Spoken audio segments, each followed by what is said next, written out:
é a oração do Senhor, amém? Diz o texto aqui em Mateus capítulo 6, a partir do versículo 9: portanto, orem assim: Pai nosso que estás no céu, que todos reconheçam que o teu nome é santo. Leia comigo: venha o teu reino, que a tua vontade seja feita, aqui na terra como é feita no céu. Dá-nos hoje o alimento que precisamos. Perdoa as nossas ofensas, como também nós perdoamos as pessoas que nos ofenderam. Bem forte.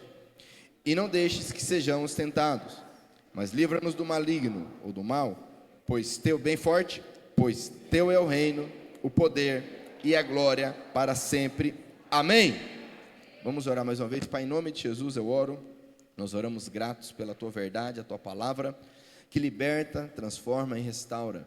Obrigado pela oportunidade que temos de mais uma vez estarmos juntos aqui, louvando ao Senhor neste local, como igreja, como comunidade, e cremos que a tua presença aqui já está salvando, curando e restaurando, ó Pai. Eu creio, nós cremos, e peço que a tua palavra penetre no mais profundo de cada um de nós aqui, com a luz da verdade, com a luz do evangelho verdadeiro, para que saiamos daqui, ó Pai, renovados, salvos e libertos, para a louvor e glória do teu santo nome eu oro. Nós oramos gratos a ti, amém. Glória a Deus. Pode sentar por um momento. Aleluia. Semana passada, ou melhor, há 15 dias atrás, na última oportunidade que eu preguei, falamos sobre oração, baseado no que Paulo escreveu a Timóteo, e hoje vamos continuar essa mensagem, essa ideia, esse estudo sobre oração. Afinal, o cristão verdadeiro, ele ora, e é importante aprendermos a orar com quem sabe orar, no caso o Senhor Jesus. É interessante porque a Bíblia diz que nós não sabemos orar como convém, de tal forma que o Espírito Santo intercede por nós. Nós temos um intercessor, que é o Espírito Santo em nós, temos um mediador junto ao Pai, Cristo Jesus, o homem, Deus e homem, Deus perfeito, Deus verdadeiro, Deus homem, o homem perfeito, o homem verdadeiro, conforme está lá em 2 Timóteo capítulo 2, versículo 5, amém? E aqui nós temos o Senhor Jesus, no chamado Sermão do Monte, após tratar vários pontos muito importantes para a caminhada cristã, ele começa a tratar no versículo 5 sobre a oração. Ele trata no versículo 5 até o 8 sobre dois princípios acerca de como não orar, duas formas de não orar. Então ele vai dizer, por exemplo, que no versículo 5, quando vocês orarem, não seja como os hipócritas, eles gostam de orar de pé nas sinagogas e nas esquinas das ruas. Olha só que interessante, para serem vistos pelos outros. Eu afirmo a vocês que isto é verdade, eles já receberam a sua recompensa. Então nós vemos aqui, primeiro ponto da noite, como não orar, como não servir a Deus, como não louvar, como não adorar.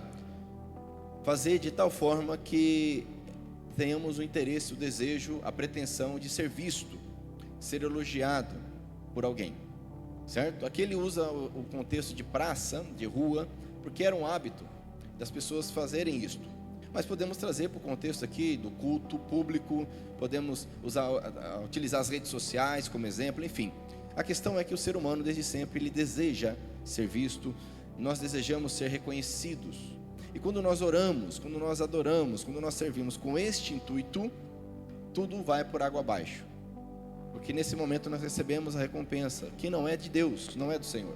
Então ele vai dizer no versículo 6, mas você, quando orar, vá para o seu quarto. E aqui é interessante o termo traduzido por quarto, que é um local realmente secreto na casa.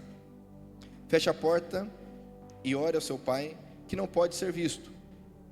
E o seu pai que vê o que você faz em segredo lhe dará a recompensa. Então aqui ele traz realmente o princípio, a verdade de que o nosso desejo deve ser agradar a Deus, servir ao Senhor, independente de sermos vistos ou não. Eventualmente seremos vistos, mas isso como uma consequência de estarmos servindo verdadeiramente a Deus, ok? E como sempre, percebemos distorções com a palavra de Deus. Muitos dizem, a Bíblia fala que eu posso orar em casa, posso orar no quarto, e é verdade, mas a Bíblia diz também que nós somos igreja do Senhor. Alguns dizem, eu sou igreja, eu entendo até hoje, pelo que eu já li das Escrituras, que isso é uma expressão errada. Porque eu não sou igreja, nós somos igreja. A igreja, ela nada mais é do que uma reunião, uma assembleia de pessoas que são agregadas ao corpo espiritual de Cristo mediante o Espírito Santo de Deus. Por quê? Porque individualmente as pessoas aceitaram colocar a sua fé em Jesus como Senhor e Salvador. Isso é a igreja. O resto é instituição, é denominação, é comunidade e por aí vai, cada qual com a sua importância, seu contexto, mas igreja é igreja. E outro princípio que ele coloca aqui, eu não quero me delongar nesses primeiros quatro versículos aqui, ele vai dizer no 7, nas suas orações não fiquem repetindo o que vocês já disseram, como fazem os pagãos. Eles pensam que Deus os ouvirá porque fazem orações compridas. Não sejam como eles, pois antes de vocês pedirem, o Pai de vocês já sabe o que vocês precisam. Algumas versões vão tratar como vãs repetições. A verdade aqui é uma palavra que ela é usada uma única vez aqui e na passagem de Lucas 11, que é paralela a esta, que traz a ideia de ficar realmente balbuciando, repetindo, gaguejando algo. Porque era costume de muitos pagãos, muitas religiões, como é até hoje, realmente querer pegar Deus no cansaço, né? Que é cansar Deus. Ou seja, isso é um relacionamento, um desvirtuar de um relacionamento verdadeiro e sincero com Deus. Então muitos, né, repetem orações, e até nós lemos aqui o Pai Nosso. Eu acredito que a maioria sabe uma versão diferente do Pai Nosso, e eu gosto de ler versões diferentes, porque isso atua no nosso cérebro para prestarmos atenção no que estamos lendo. Porque eu acredito que se nós orarmos o Pai Nosso aqui, como ele é conhecido normalmente, certo? Na terceira, quarta repetição, possivelmente a nossa mente está pensando, né, na tabela do Brasileirão, que a gente vai comer quando sair daqui, né, que a fatura do cartão tem que pagar amanhã, porque nossa mente divaga, porque nós repetimos de forma automática e mecânica. Isso não é só oração do Senhor, qualquer coisa que se torne hábito para a nossa mente. Então isso é um desafio para nós. Mas vemos aqui então ele falando para não ficarmos repetindo. Deus não vai se surpreender ou se admirar se nós ficarmos orando, repetindo as coisas. Devemos sim ter momentos longos de oração, mas isso com intimidade, com alegria, com gratidão, como Paulo escreve aos Filipenses, já estudamos isso, né? Não fique ansioso por nada, mas apresenta diante do Senhor tuas orações, petições, súplicas, com ações de graças, e a paz de Deus, que excede todo entendimento, guardará o seu coração. Amém? Quem está entendendo? Por exemplo, você vai pegar os profetas de Baal, quando Elias os desafiou, ficaram a manhã toda clamando Baal, Baal, Baal, e fazendo ali. E Elias, com uma oração, o fogo caiu do céu. Isso não quer dizer que a gente não deva repetir orações. Jesus também fala da perseverança em orar. Mas entenda bem, não fique de vãs repetições, ladainhas, coisas que não demonstram intimidade, uma conversa, um relacionamento com Deus. E muitos veem inclusive essa forma de oração como até penitência. Olha só, coloca a oração como um castigo. Você pecou? Então agora você vai orar. Quer dizer, o que está dizendo? É a mesma coisa que aquele crente mais religioso, né? Hoje eu não sei nem se funciona isso. Antigamente, né, a avó, o pai aí dos mais antigos, tá de castigo, vai ler a Bíblia. Quer dizer, o que está ensinando? Ler a Bíblia é um. Então essa é o legalismo, a religiosidade que o Senhor Jesus aqui está ensinando a evitarmos. Pois bem, se você tem um pai, que é Jesus, ou melhor, que é o nosso Pai Celestial, através de Jesus, nós devemos orar assim. E aí é o tema, né? A oração do Senhor. Qual que é a oração do Senhor, conhecido como Pai Nosso? No versículo 9 diz assim: portanto, orem assim. Ou seja, Jesus ele pressupõe, ele parte do princípio que nós oramos, amém? Então ele está dizendo, vocês vão orar assim, como? E aqui eu entendo que o Senhor ele não traz uma fórmula de oração, no sentido de repetição, porque nós não vamos ver ninguém mais orando na Bíblia essa fórmula aqui, mas ele traz aqui princípios. Vamos perceber que, por exemplo, nós temos 7 petições aqui, 7 pedidos, 3 relacionadas a Deus. É interessante que é um paralelo aqui com os 10 mandamentos, que os primeiros mandamentos se relacionam a Deus, depois os mandamentos em relação às pessoas. E aqui nós vemos os 3 primeiros pedidos relacionados a Deus. e depois em relação a nós mesmos e às pessoas. Então ele vai dizer, orem assim, olha o começo da oração. O que diz no começo da oração? Você pode falar, por favor? Pai nosso. Bom, primeiro então, só pode orar quem tem Deus como Pai. Sim ou não? Ok? Muito bem. O que Jesus está ensinando com isto? É interessante que no começo da oração, Senhor Deus, Criador dos céus e da terra, né? Como chamar Israel, né? Ouve, ó Israel, né? O Senhor teu Deus é o único Deus.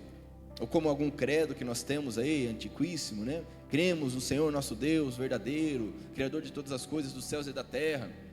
Não começa, ó Altíssimo Deus, poderoso, assentado, né, entre os querubins, serafins. A oração começa, Pai nosso. O que Jesus está ensinando aqui?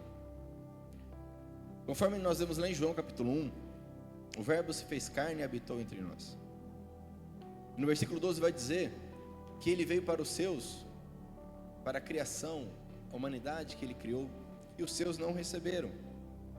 Ele veio para o seu povo Israel, que também não recebeu de forma esmagadora. Mas a Bíblia diz que há aqueles que o receberam, a esses ele lhes deu o poder, olha só, de serem feitos filhos de Deus. Então, somente aquele que recebe a Jesus como seu Senhor e Salvador, recebe então algo que não é natural, não é comum, não é deste mundo, que é um poder que Abraão não teve, Moisés não teve, Elias não teve, Isaías não teve, Daniel não teve, João Batista não teve, que é o de ser feito, diga comigo, filho de Deus. Conforme Gálatas 4 vai nos dizer, Romanos capítulo 4, que nós recebemos a adoção de filhos por meio de Cristo Jesus. Por isso que quando ele vem ao mundo, ele é o único filho de Deus, porque Deus amou o mundo de tal maneira que deu o seu único filho. Que nós temos duas implicações: único porque ele é Deus como o Pai, gerado eternamente pelo Pai, mas também único porque até então ninguém tinha acesso à paternidade divina, como agora nós temos mediante Cristo Jesus. Então agora você que crê em Jesus, você que entregou a sua vida a Ele, Ele lhe dá um poder de ser feito filho de Deus, de tal forma que eu posso orar chamando o Senhor Todo-Poderoso de Pai. Pai, olha que interessante, eu falei agora há pouco de igreja. Olha que quando você for orar no seu quarto, em casa, no templo, em qualquer lugar, nós não devemos orar meu Pai, nós devemos orar Pai, Pai. Olha que interessante, porque quem é filho de Deus pertence à família de Deus, pertence ao corpo de Cristo, que está unido com Cristo, e nós estamos unidos de tal forma que não existe mais o meu, mas o nosso, Pai nosso. Então essa compreensão, esse entendimento eu tenho que ter ao orar. E ele vai dizer que estás no céu. Então olha só que interessante, o que significa estar no céu? Naquele contexto, imagine alguém olhando, tentando descrever Deus, a sublimidade de Deus. Hoje você falar com uma criança de 8, 9 anos, você vai falar, olha, fulano é top das galáxias. Ele vai entender que essa pessoa é muito, né? Porque tem as galáxias. Uma criança de 10 anos hoje sabe o que é uma galáxia, o espaço sideral, sim ou não? Sabe que tem algo além do céu que nós vimos, sim ou não? Mas naquele contexto, o máximo que se podia compreender, nós temos esse fenômeno, né? Essas descrições na Bíblia, conforme as pessoas tinham ali a experiência, o conhecimento, o que tinha de mais sublime e mais alto? O céu. Então, para dizer que Deus está acima de tudo e todos, dizia isso aqui, Ele está no céu. Então, quando nós oramos, nós reconhecemos que o nosso Deus, Ele é soberano, Ele está sobre tudo e sobre todos. Amém? Então, com essa compreensão que Ele é o nosso Pai, porém isso deve também gerar temor em mim, porque Ele é soberano, está sobre tudo e todos. Agora então eu vou pedir algo a Ele. O primeiro pedido que nós temos aqui é um reconhecimento do caráter de Deus. Diz aqui que todos reconheçam que teu nome é santo, ou santificado seja o teu nome, né? A versão mais tradicional. O nosso desejo deve ser que o nome, e o que é o nome na Bíblia? O nome é o caráter, é a personalidade, é quem alguém é. Tanto que Deus, quando vai libertar o povo do Egito, Ele se revela a Moisés com um nome: eu sou o que sou. Nome esse que se tornou impronunciável ao longo do tempo. É o tetragrama, as 4 letras hebraicas que formam esse nome. Hoje ninguém sabe como se pronuncia. Uns vão falar que é Yahvé, outros vão falar que é Jeová, outros vão falar que é Yahweh, né, Javé. Mas o fato é que ninguém sabe, e tem motivo para isso, nós já vimos. Porque lá em Filipenses capítulo 2 a Bíblia diz, eu gostaria que você abrisse comigo a sua Bíblia, em Filipenses capítulo 2. Esse é um dos textos mais maravilhosos, profundos. É um hino, na verdade, né?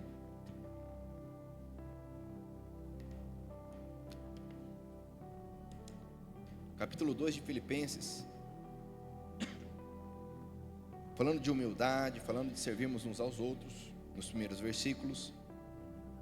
Mas no versículo 5 ele vai dizer: tenham entre vocês o mesmo modo de pensar que Cristo Jesus tinha. Olha só a forma de pensar. Ele tinha a natureza de Deus, mas não tentou ficar igual a Deus. Pelo contrário, ele abriu mão de tudo que era seu e tomou a natureza de escravo, servo, doulos, tornando-se assim igual aos seres humanos, porque todo ser humano é um escravo. Ou ele serve ao mundo, ou ele serve às suas paixões, ou ele serve a Deus, certo? Então, servo é uma palavra bonita para escravo, doulos no grego. E tomou a natureza de servo, por quê? Porque ele se tornou igual aos seres humanos. E vivendo a vida comum, a vida diária de um ser humano, ele foi humilde e obedeceu a Deus até a morte de cruz. Lê comigo bem forte o 9, por favor. Por isso Deus a mais alta honra e pôs nele um nome que é o mais importante de todos os nomes. O que Deus fez? Deu o que para Jesus? Que é sobre todo nome, amém? Então eu não preciso me preocupar se é Javé, Yahvé, Jeová, porque o nome sobre todo nome hoje, dado pelo Pai, qual que é? Qual que é? Então diga com fé e força, qual que é? Diga Jesus, diga Jesus. Este é o nome sobre todo nome, amém? Pode dar um glória a Deus?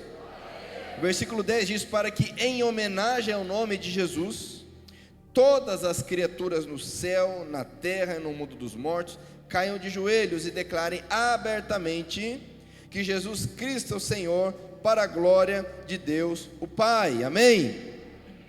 Então o nome fala do caráter, da personalidade. Deus se revela por um nome, Jesus se revela por um nome. E o nosso desejo como igreja, em relação ao nosso Pai, é que esse nome seja conhecido, reconhecido, porque santificado nada mais é do que consagrado, separado para algo. Não devemos mais buscar a nossa glória, o nosso nome, a nossa personalidade, mas o nome sobre todo nome. Esse é o primeiro pedido de um cristão. Esquece o resto. O segundo pedido é: venha o teu reino. Diga comigo, que venha o teu reino. Essa oração, ela é fantástica. Não poderia passar o resto da vida só meditando sobre essa oração. Não tem paralelo no judaísmo, não tem paralelo nas religiões. É algo tão profundo e tão simples que uma criança pode orar. Nosso segundo pedido deve ser para que venha o reino de Deus. E o que é o reino de Deus? Essa é a questão. Uns vão dizer que o reino de Deus é a implantação de um governo cristão na face da terra. Isso já aconteceu ao longo da história, essa tentativa frustrada, mas muitos pensam isso até hoje. Até que ficam discutindo quem é direita, quem é esquerda, achando que isso tem alguma coisa a ver com o reino de Deus. Outros vão entender que o reino de Deus é uma mudança, a implantação de uma instituição, uma igreja visível. Mas não é isso que a Bíblia ensina. Jesus, ele veio pregar o reino de Deus que já começou. Ele diz: o reino de Deus está entre vós. Ele não é pleno ainda, que Jesus virá para julgar, implantar o seu trono de justiça. Mas ele já está entre nós. O reino de Deus já está entre nós. Abra comigo a sua Bíblia lá em Romanos capítulo 14. Paulo está ensinando sobre o reino de Deus. Porque como eu vou pedir algo que eu não sei o que é? Eu devo pedir o reino de Deus.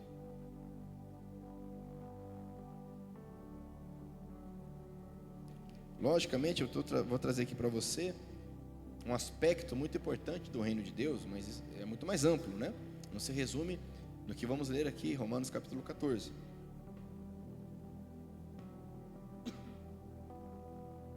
Paulo vai começar a falar aqui no capítulo 14, no versículo 1. Olha só que interessante o versículo 1. Olha só: aceitem entre vocês quem é fraco na fé. Amém? Olha só, sem criticar. Olha só, o quê? Então todo mundo aqui já dançou, porque a gente gosta de criticar a opinião alheia.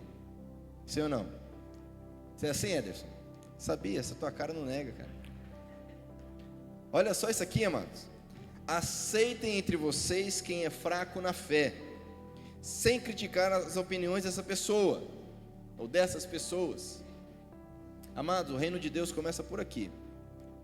E aí Paulo, ele vai trazer uma série de orientações práticas, porque ali havia um contexto, o que podia comer, o que não podia comer, o que é de Deus, o que não é, igual é hoje. Eram outros pontos, mas a discussão era semelhante. O versículo 7 vai dizer assim, olha só: porque nenhum de nós vive para si mesmo. Olha que isso aqui, amados. Nenhum de nós quem? Nós cristãos, do nosso Pai. Nenhum de nós, porque nenhum de nós, versículo 7, vive para si mesmo, e nenhum de nós morre para si mesmo. E naquele contexto eles morriam mesmo. Se vivemos, é para o Senhor que vivemos, e se morremos, também é para o Senhor que morremos. Amém? Assim, tanto se vivemos como se morremos, somos do Senhor. E ele vai continuar falando de comida, bebida, era o contexto ali. Mas olha o versículo 13: por isso paremos de criticar uns aos outros. Pelo contrário, cada um de vocês resolva não fazer nada que leve o seu irmão a tropeçar ou cair em pecado. Por estar unido com o Senhor Jesus, estou convencido de que nada é impuro assim em si mesmo. Mas se alguém pensa que alguma coisa é impura, então ela fica impura para ele. Olha que interessante o versículo 17: pois o reino de Deus não é uma questão de comida ou de bebida. Amém? A gente poderia trazer outros contextos. Naquele âmbito ali, a discussão era o que comer, o que beber.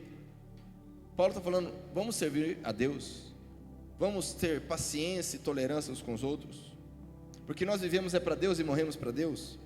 E o reino de Deus, gente, é muito além do que comer, beber, vestir, ter carro, não ter carro, ter emprego, não ter emprego, ter saúde, não ter saúde. O reino de Deus é muito mais do que isso. Ele vai dizer que é uma questão de viver corretamente, justiça, em paz, ou seja, a paz que excede todo entendimento, e com alegria. Olha só, a alegria que o Espírito Santo dá. Amém? Leia o 18 comigo bem forte: e quem serve a Cristo dessa maneira agrada a Deus e é aprovado por todos. Amém? 19 diz: por isso procuremos sempre as coisas que trazem paz e que nos ajudam a fortalecer uns aos outros na fé. Então o primeiro pedido é: venha o teu reino. Aliás, o segundo pedido é: venha o teu reino. Mas o que é o reino? O reino é viver para Deus e morrer para Deus, porque isso é viver corretamente, com paz e alegria que que o Espírito Santo de Deus dá. Amém? Isso é tão interessante, amado, essa questão dos fracos na fé. Quando falar de perdão, eu vou trazer um contexto bem interessante. O terceiro pedido é que a tua vontade seja feita, aqui na terra como é feita no céu. João capítulo 3 nos diz que João estava batizando, e alguns discípulos chegaram para João e falaram: olha, João, lembra aquele camarada lá que você apontou, falou e batizou? Então ele está batizando e o pessoal está tudo indo atrás dele. E João falou: olha, glória a Deus, porque eu já havia falado sobre isso, que viria alguém do qual eu não sou digno de desatar a correia das sandálias. Ele está falando de Jesus. Os discípulos de João estavam enciumados, porque Jesus agora apareceu, o Salvador, mas eles não tinham entendido ainda. E João Batista já havia dito: olha, eu não sou digno de desatar a correia das sandálias dele. Para você ter ideia o que isso significava, havia uma orientação que o discípulo, que era muito comum haverem mestres e discípulos, ok? O discípulo, ele poderia fazer todo tipo de serviço para o seu mestre, menos desatar a correia das sandálias para lavar os pés dele, porque isso era serviço de escravo. E João Batista está dizendo: eu não sou digno nem de ser escravo dele, e convém que ele cresça e eu diminua, porque a noiva pertence ao noivo, a igreja tem dono, e o dono é Jesus Cristo. E o amigo do noivo se alegra com a noiva e com a chegada do noivo. É a vontade do noivo que deve prevalecer, que deve ser feita. Amém? O cristão verdadeiro, ele não tem mais vontade, mas não é para seguir algum guru, algum líder, alguma denominação. Não, é para seguir a Jesus Cristo. Para isso eu preciso orar, eu preciso conhecer a palavra, para entender o que é a voz do Senhor e o que não é. Mas o fato é que eu não tenho mais vontade.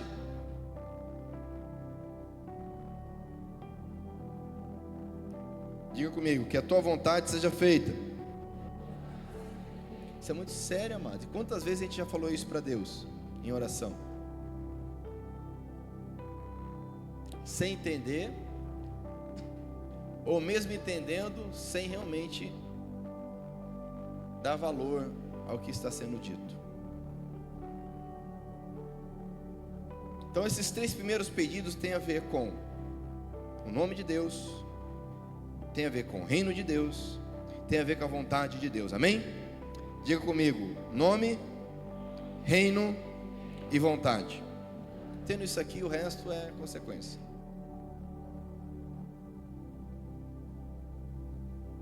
E ele vai continuar então. Em seguida, nós vamos dizer: dai-nos, ou aqui, dá-nos hoje o alimento que precisamos, ou o pão nosso de cada dia, ou o pão diário.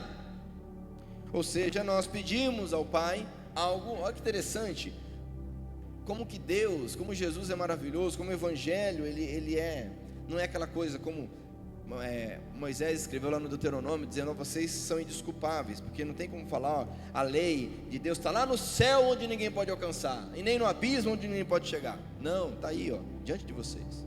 Deus se preocupa até com o pão que você vai comer. Ele sai da vontade do reino, do nome, e entra em algo que todo mundo precisa. Sim ou não? Jesus se preocupa, ele multiplicou os pães.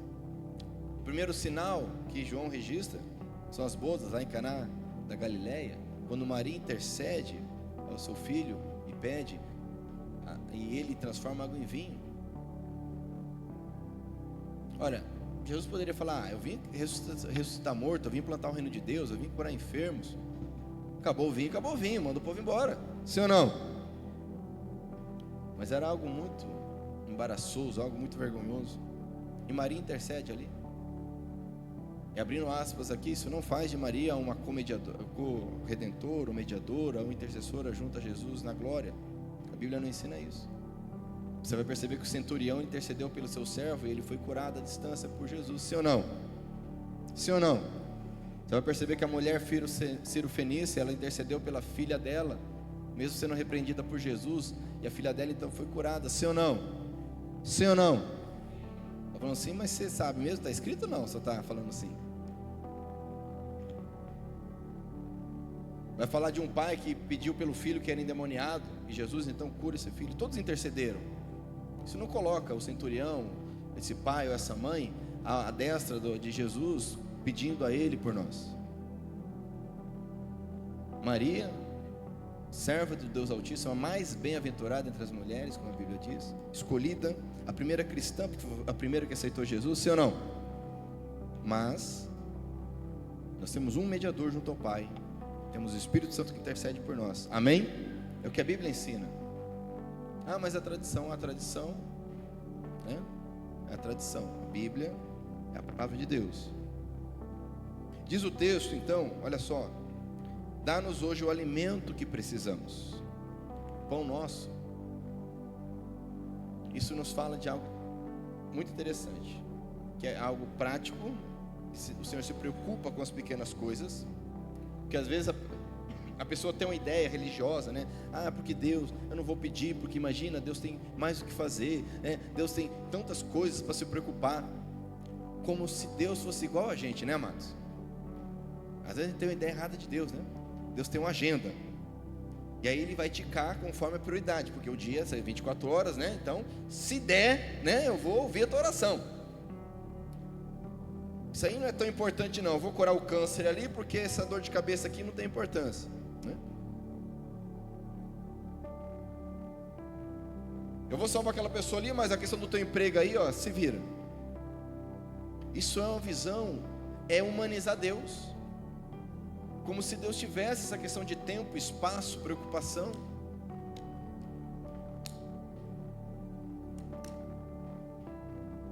Deus se preocupa conosco, amados. Deus amou o mundo de tal forma que deu o seu único filho, para que todo que nele crê não morra, mas tenha vida eterna. E Paulo escreve muito bem lá em Romanos: se Ele nos deu o seu filho, não nos dará também as demais coisas? Amém? Ore a Deus. Paulo escreve: não fique ansioso, apresenta ao Senhor pedidos, súplicas, clamores, com ações de graças. Pão, então algo prático. E segunda situação aqui que me chama a atenção é hoje. Diga comigo, é hoje, ou diário, conforme a expressão aí. Mas o fato é que nós precisamos depender de Deus todos os dias. Ah não, mas eu tenho uma despensa, está cheia, então hoje eu não preciso pedir o pão. Ah não, mas a conta lá está tranquila, tem crédito, tem dinheiro guardado, então hoje eu não preciso pedir o pão. Será? E se eu não conseguir levar a mão à boca para comer esse pão?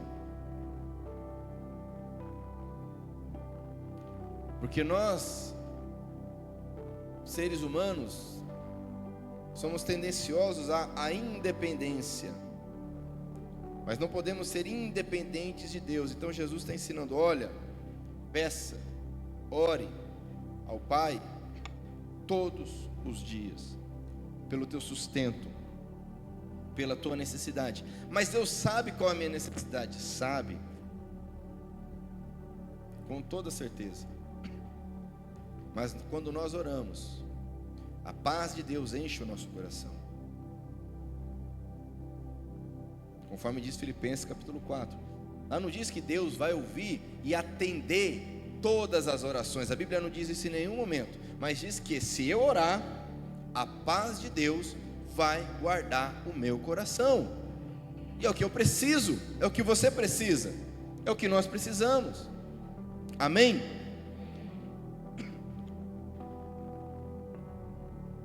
Isso aqui não me lembro que está lá em Êxodo capítulo 16, abra comigo. Quando Deus institui e derrama sobre o povo maná.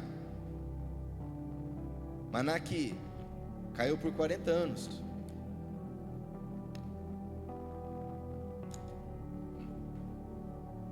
Capítulo 16 de Êxodo.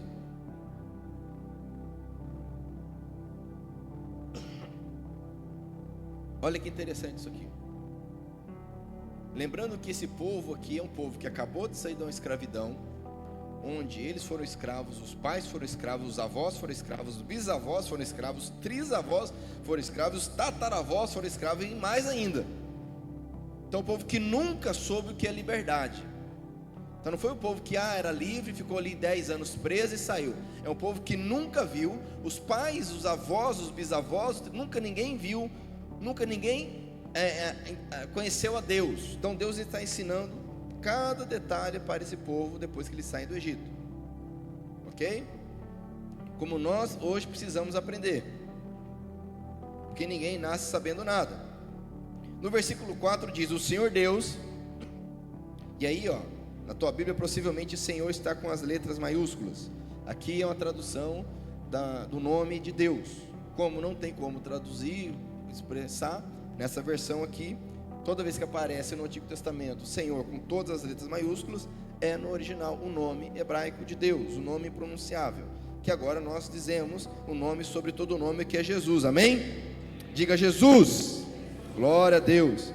O Senhor Deus disse a Moisés: agora eu vou fazer chover do céu pão para vocês. Olha que beleza. E o povo deverá sair e cada um deverá juntar, olha só, quanto que tem que juntar? Uma porção para quanto tempo? Um dia. E para que isso? Uma simpatia, né? É uma mágica. Para que isso, amados? Deus diz: assim eu os porei à prova, para saber se eles vão obedecer às minhas ordens. Mas quem garante que amanhã vai ter maná de novo? Hoje deu certo. E amanhã? O que você acha que aconteceu? Teve uns ali que pegaram para 2 dias, para 3, né? Vai que, né? Deus esquece, porque qual que era a mentalidade deles? Os deuses do Egito, falsos deuses. Hoje está bem, amanhã não está. Não tem palavra. Assim como nós temos ideias erradas de Deus, porque não conhecemos a palavra. Que Deus é vingativo, que Deus não ouve oração, Deus não se importa, ou que Deus dá tudo que eu quero. Ideias erradas de Deus. Que Deus é aquele Senhor de barba, né? Barbona grande, grisalha, sentado lá no trono. Aí tem Jesus italiano do lado dele e a pombinha voando em cima. Deus não é nada disso, amados. Deus não é um Senhor com barba e cabelo branco sentado. Muito menos Jesus, aquele italiano pintado lá. E muito menos aquela pomba perdida lá, é o Espírito Santo. A Bíblia não mostra isso, amados. Mas nós temos essas ideias no nosso interior. E é preciso que o Espírito Santo lave a nossa mente, a nossa compreensão, para conhecermos a Deus, amém? Então Deus diz: eu vou colocar à prova esse povo.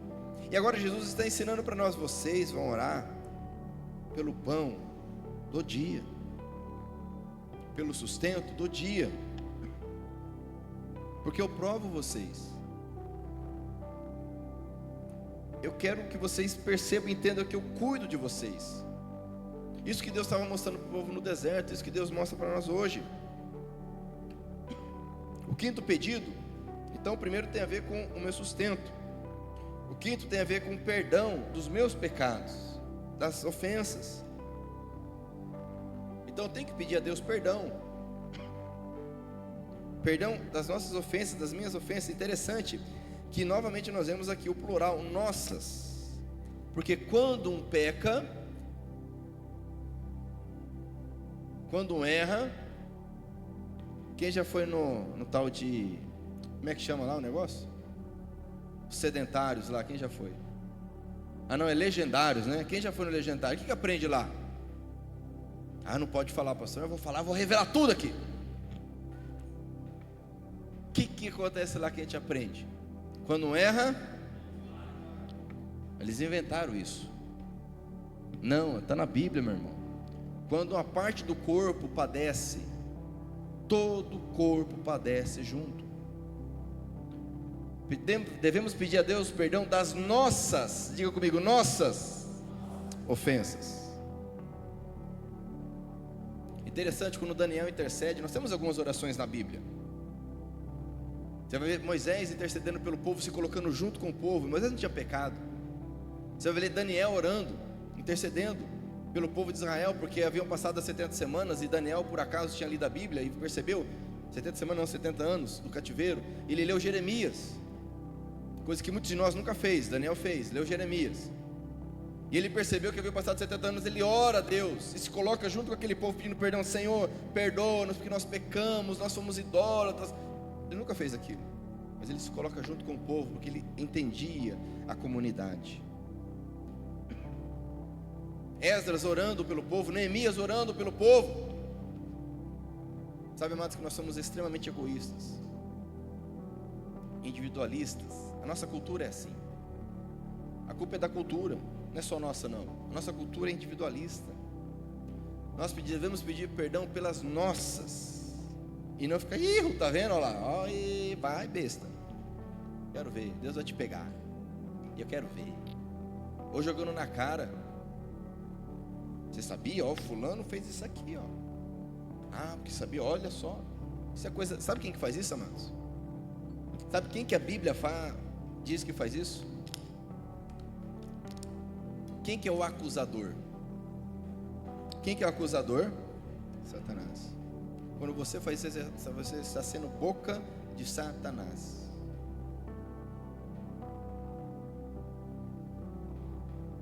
Nós devemos orar, Senhor, perdoa nossas ofensas. E aí, quem é casado aí, levanta a mão. Que o tal do casado gosta de fazer isso, né? Gosta de falar, mas você fez isso. É pior que os meus 2 filhos, um de 5, um de 7 e um de 4. Mas você fez isso, mas você fez também, mas você fez. Misericórdia, irmãos. Ainda bem que tem os cursos de educação de filhos que são uma bênção. Mas tem casal que é pior. 2 satanás discutindo, 2 diabos discutindo, um acusando o outro. O diabo ficou olhando e falou, eita, pega, eu não quero ir lá não. Vão me acusar também. Vou ficar de boa aqui. Fala misericórdia, meu irmão. Devemos orar pelas nossas ofensas, como também nós perdoamos. E o perdão é interessantíssimo isso. Como que é difícil o perdão. E o perdão é uma situação, é uma condição. Tanto é que no versículo 14 e 15, olha só, depois que acaba a parte da oração, Jesus, para quem não entendeu, ele vai enfatizar, ele vai desenhar, ele vai escrever, ele vai dizer, olha só, porque se vocês perdoarem as pessoas que ofenderam vocês, o Pai de vocês que está no céu também perdoará vocês, amém? Mas, se não perdoarem essas pessoas, o Pai de vocês também não perdoará as ofensas de vocês. É uma condição, porque uma característica do cristão é perdoar. Paulo falou, perdoa, tem paciência com os mais fracos na fé. Na história da igreja é interessante. Você sabia que um dos assuntos mais difíceis na igreja era como lidar com as pessoas que apostatavam durante a perseguição? Porque olha só, desde o início a igreja sempre foi perseguida, os cristãos foram perseguidos, só que as perseguições não eram generalizadas, haviam regiões onde se perseguiam. E algumas perseguições prendiam, outros matavam, outros torturavam, enfim. Mas nós tivemos períodos na história, como por exemplo Sétimo Severo, Diocleciano, né, os últimos imperadores ali, não cristãos, em que foram realmente perseguições macabras, diabólicas. Eles queriam acabar com tudo, no império todo com o cristianismo. E muitos cristãos, é interessante isso, né? Porque eles viam, como Paulo diz, olha, se eu vivo, eu vivo para Cristo, amém? Se eu morro para Cristo, amém? E eles se entregavam mesmo. Quer matar, mata. Vou ver meu Jesus. É interessante que Orígenes, um dos pais da igreja, ele era jovem e teve uma perseguição na região dele. E ele falou: mãe, eu estou indo lá na praça, vou me entregar para morrer. A mãe pegou ele, trancou ele em casa. E para ele não ir, sabe o que ela fez? Jogou as roupas dele fora. Ele ficou pelado dentro de casa. Ele conta essa história. E graças a Deus que ela fez isso, porque foi um grande homem. Então ele pelado dentro de casa, falou: não posso sair, né? Vou dar um testemunho. Mas ele queria se entregar, jovem, né? Porque era uma honra morrer. Mas nem todos pensavam assim. Tem um bispo, agora esqueci o nome dele. Ele fugiu, né? O bispo deixou todo mundo, fugiu. Aí depois que passou a perseguição, ele voltou: não, é porque eu sou muito importante para a igreja e tal, não sei o quê, né? Mas olha que interessante, quando passou a perseguição, que foi legalizado o cristianismo, aí teve um concílio, primeiro concílio, lá em Nicéia, 325. Um dos assuntos discutidos era: e agora? O que nós vamos fazer com esse povo aí que apostatou, adorou falsos deuses? Porque veja bem, eu estou aqui, meu filho morreu. Está vendo aqui meu pai? Ele não tem uma perna, porque cortaram a perna dele para ele falar onde estava o bispo, e ele não falou. Está vendo, eu perdi um olho, por quê? Porque queriam que eu entregasse onde estava a Bíblia, o Novo Testamento, mas eu não entreguei. Agora chega lá o lindão: a paz do Senhor, igreja. Ué, mas os dedos tudo no lugar, está andando certinho, não tem nenhum problema? Não, é porque eu neguei, mas você sabe, né? Eu me arrependi, estou de volta. Filho pródigo. E como é que você lida com isso? E era uma discussão séria, amados, na igreja. Isso é sério, você teve de racha por causa disso. Porque muitos entendiam: não, você apostatou, você negou Jesus, acabou, filho, já era. Você fala: não, mas e o perdão? E a misericórdia? E aí, o que prevaleceu? O perdão e a graça e a misericórdia. Receberam esse povo de volta. Os lápices, chamavam de lápice, né? Agora, será que nós estamos prontos a perdoar mesmo aqueles que negam a Cristo? Devemos perdoar como Deus nos perdoou. Muitos estão com um contexto conturbado, não conseguem desengrenar a vida, não conseguem ouvir a voz de Deus. Usar um linguajar aí mais, né, brasileiro aí, né? A vida está toda enroscada, amarrada, né? Parece que está com encosto, né? O sincretismo aí dentro da igreja, né? Mas parece que o céu é de bronze, porque não perdoa, não consegue liberar perdão. Meu irmão, minha irmã, se você está aqui hoje e você sabe que precisa perdoar, seja livre, em nome de Jesus. Perdoe, porque se você não perdoar, o Senhor Jesus está ensinando um princípio, nem oração, nem nada vai resolver. Ah, mas tem dado certo. Talvez pela graça e misericórdia do Senhor, você está sobrevivendo. Mas não é isso que Deus tem para nós. Veja bem, é o 5º pedido. Eu preciso ser perdoado por Deus, mas eu perdoo. Amém? Abre o teu coração e perdoe. Ele vai dizer aqui, o 6º pedido: e não deixes que sejamos tentados, ou não nos deixe cair em tentação. Interessante, recorremos a Deus nessa questão. É interessante porque a oração diz, não permita que eu peque, mas não permita que eu seja tentado, porque ser tentado é uma coisa, pecar é outra. Ser tentado não é errado, não é pecado. Pecar é pecado, amém? Ser tentado não, nós somos tentados. Mas devorar ao nosso Pai, para que eu não seja tentado. Porque da tentação para o pecado é um pulo. E mais, a tentação ela tem uma origem.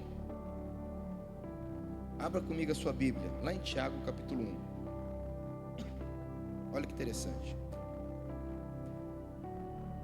Tiago capítulo 1.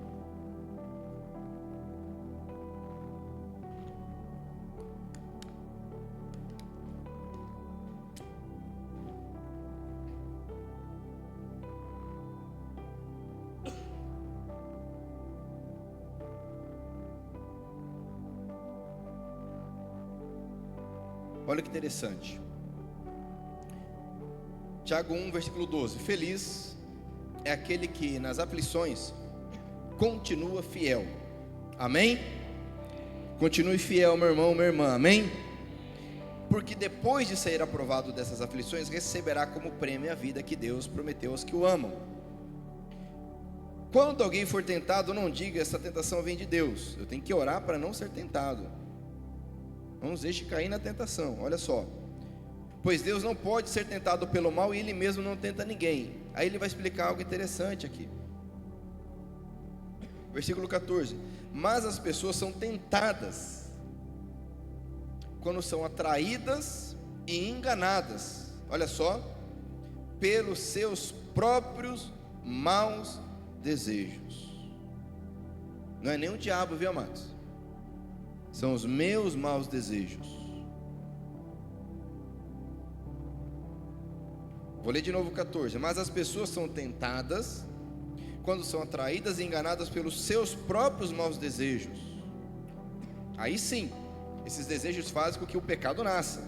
E o pecado, quando já está maduro, produz a morte. Não se enganem, meus queridos irmãos. Tudo de bom que recebemos e tudo que é perfeito vem do céu, vem de Deus, o Criador das luzes do céu. Ele não muda, nem varia de posição, o que causaria nossa escuridão. Causaria escuridão. O que nós recebemos de bom é de Deus, amados.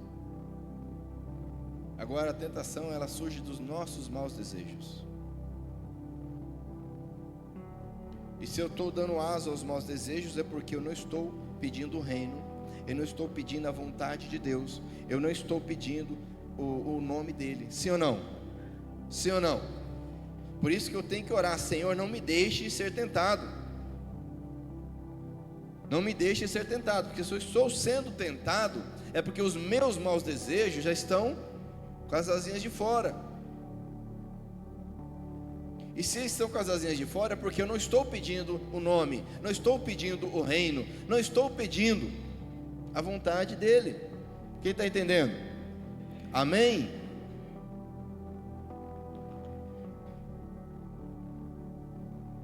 Ah, mas a carne é fraca.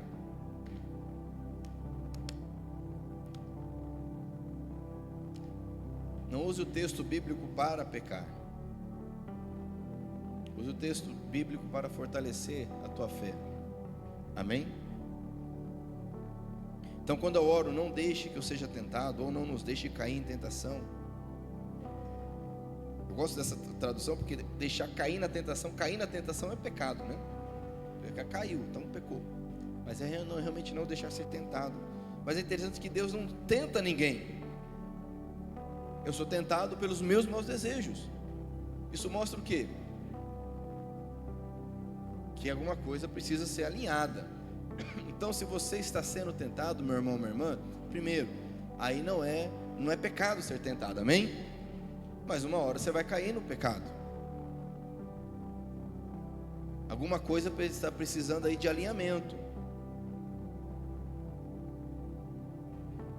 Se você está sendo tentado, tentada,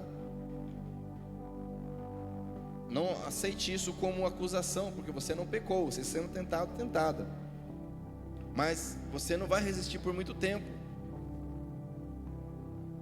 Então ore a Deus: Senhor, que venha o teu reino, a tua vontade, teu nome seja santificado, reconhecido.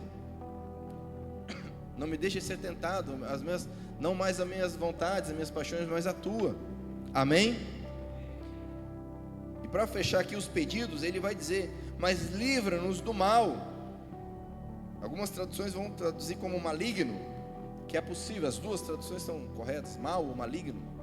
Tanto o mal, né, a maldade, como o maligno mesmo. Clamar a Deus para que Ele nos livre do maligno, nos livre do mal. Abra comigo a sua Bíblia lá em Tiago novamente.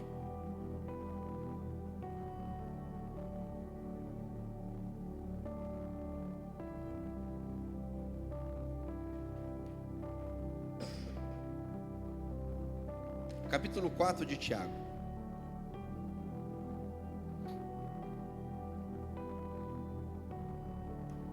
Por que é importante eu pedir para que o Senhor me livre do mal, me livre do maligno? E esse pedido é diário, amém, amados?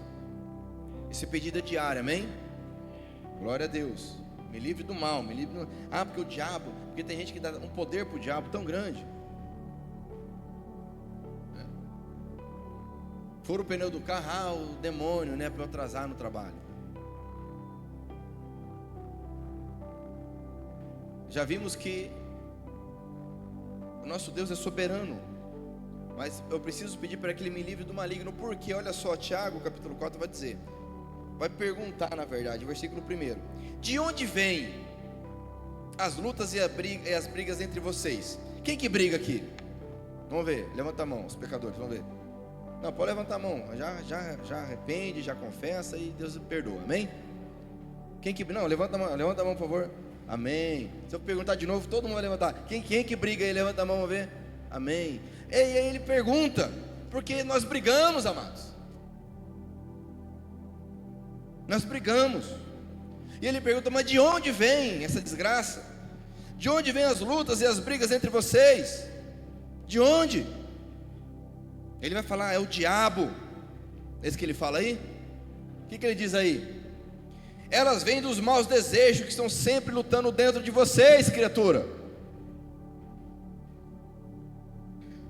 Senhor, livra-me do maligno. Nós vamos entender daqui a pouco, mas entenda isso. De onde vem a luta, a briga, essa coisa, essa insegurança, esse ciúme, essa inveja, esse dodói, esse mimimi, que ninguém aguenta mais. Ah, é da minha mulher, pastor, você não conhece, nem quero conhecer, meu irmão, vai na paz. Ah, é do meu marido, se o senhor conhecesse, nem quero, vai na paz. Mas não vem nem do marido nem da mulher, vem dos maus desejos que estão sempre lutando dentro de mim. Porque Jesus andava com 12 que não entendiam o que Jesus falava, que brigavam entre eles, discutiam. Quem que era o maior no reino? Quem que vai ser maior, Jesus? Não, vamos pegar o samaritano, vamos tacar fogo nesse povo, vamos queimar esse povo. Aí Jesus perdia a paciência, arrancava o cabelo, rasgava a roupa. Não, amados, porque isso era uma questão dentro deles. De onde vêm as brigas? De onde vêm as lutas? É do meu desejo mal. Versículo 2 diz, vocês querem muitas coisas, como não podem tê-las, estão prontos até para matar, a fim de consegui-las. E muitas coisas aqui não fala de bens materiais, fala de muitas coisas, é qualquer coisa, aceitação, superação, vingança. E a gente mata com a palavra, a gente mata com a atitude, a gente mata.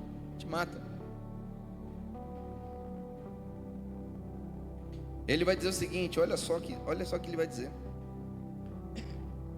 Mas como não podem tê-las, estão prontos até para matar a fim de consegui-las. Vocês as desejam ardentemente, mas como não conseguem possuí-las, brigam e lutam. Lê comigo essa frase, por favor, vamos lá. Não conseguem o que querem, porque não pedem a Deus. Olha só. E quanto pedem, não recebem por quê? Não adianta orar. Vocês pedem coisas a fim de usá-las para seus próprios prazeres. Cadê o nome? Cadê o reino? Cadê a vontade? Gente infiel. Rapaz, Tiago estava bravo aqui, hein, escrevendo isso aqui, hein? Gente infiel. Será que vocês não sabem que ser amigo do mundo é ser inimigo de Deus? Lembrando que esse Tiago aqui é o irmão de Jesus, que não cria nele, mas Jesus apareceu para ele depois de ressurreto, ele creu. Foi o primeiro bispo de Jerusalém. Quem quiser ser amigo do mundo se torna inimigo de Deus. Olha que interessante. Versículo 7, portanto, ele vai falar do orgulho, da humildade, mas no versículo 7 diz, portanto, obedeçam a Deus e enfrentem ou resistam o diabo, que ele fugirá de vocês. Ok? Então quando eu oro, Senhor, livra-me do maligno, livra-me do mal, eu estou dizendo, Senhor, não as minhas lutas, não os meus desejos, não as minhas brigas, mas a tua vontade. Que daí eu estou resistindo ao mal, resistindo ao diabo, obedecendo a Deus, e o diabo não tem o que fazer, ele foge. Quem está entendendo, diga amém. Cheguem perto de Deus, versículo 8 diz: e Ele chegará perto de vocês. Lavem as mãos, pecadores, limpem o coração, hipócritas. Tiago estava atacado aqui, hein? Fiquem tristes, gritem e chorem. Mudem as suas risadas em choro e a sua alegria em tristeza. Humilhem-se diante do Senhor, e Ele os colocará numa posição. Mas enquanto nós buscamos a honra, enquanto nós buscamos ter razão, enquanto nós buscamos, é briga e luta.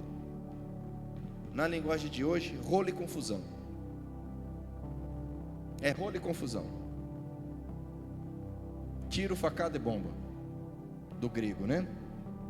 Tiro, facada e bomba. E muitos lares estão assim, porque são os desejos que estão mandando. Não tem Pai Nosso, não tem venha o teu reino, não tem seja feita a tua vontade, não tem santificado seja o teu nome, não tem perdoa nossas ofensas. Perdoa a mim, a minha mulher, ou perdoa ela, Senhor, perdoa ela, perdoa ele. É perdoa as nossas ofensas. Quem está entendendo, diga amém. Você vai resistir o diabo, ele vai fugir, simples assim.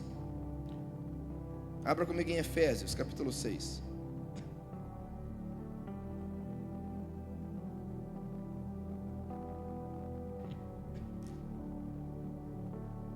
Quase encerrando.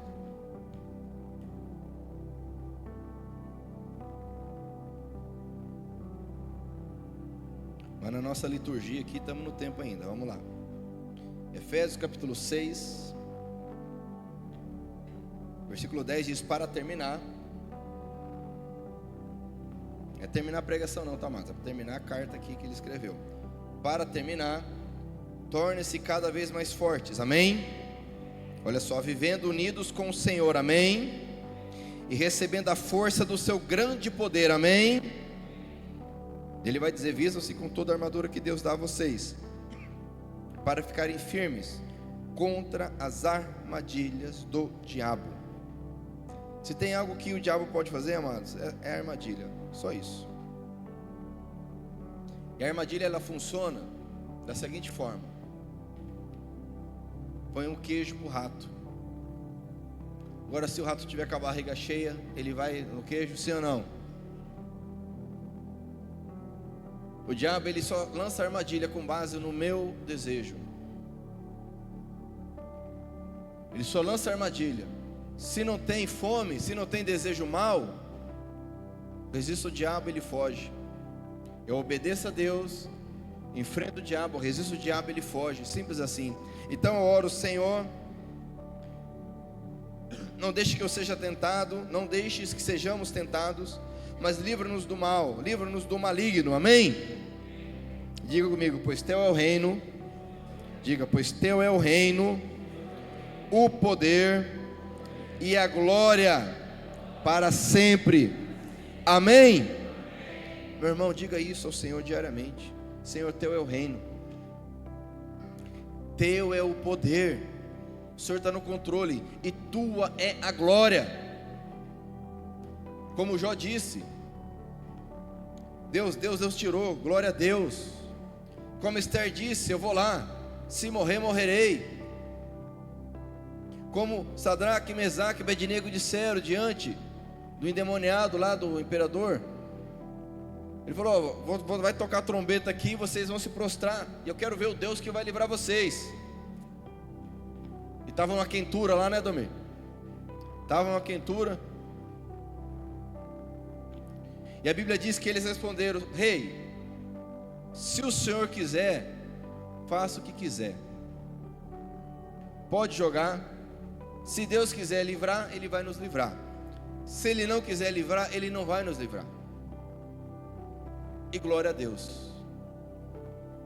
Porque Paulo escreveu aos Romanos o que? No capítulo 14, sobre o reino de Deus. Se vivemos é para Deus, amém? Diga, se vivemos é para Deus. Diga, se morremos é para Deus. É simples assim. O comando é simples. Isso gera em nós, amados, a maturidade. Então quando você orar, ore assim. Ore com esse entendimento. Em nome de Jesus, amém? Glória a Deus. Então já vamos exercitar. Se você quiser se colocar em pé para orar, já vamos orar. Vamos para a prática.